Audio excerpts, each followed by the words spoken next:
Sabi ni Lord, ngayon, ginawa kitang malakas. Sa susunod na taon, gagawin naman kitang masaya. Minsan hindi natin agad maiintindihan kung bakit puro laban na lang ang binibigay sa atin.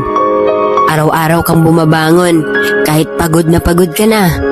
Pero sa bawat beses na hindi ka sumusuko, mas tumitibay ka. Maraming beses na akala mo hanggang doon ka na lang.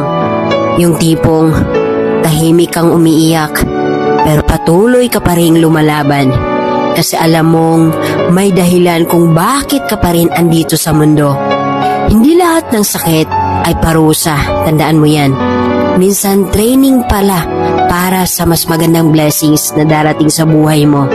Kailangan ka munang patatagin bago ka bigyan ng kapayapaan. Kaya kung pakiramdam mo na pag-iiwanan ka na, hindi ibig sabihin na talo ka. Baka iniintay lang ang tamang oras para sa breakthrough mo. Trust the process, kahit mabagal. Darating din yung araw na hindi ka na lang lalakas, kundi ngingiti ka na rin. Yung saya na hindi pilit at hindi panandalian. Kaya, kapit lang kaibigan. May reward ang lahat ng pagtitiis mo. Magtiwala ka lang sa sarili mo at sa Diyos.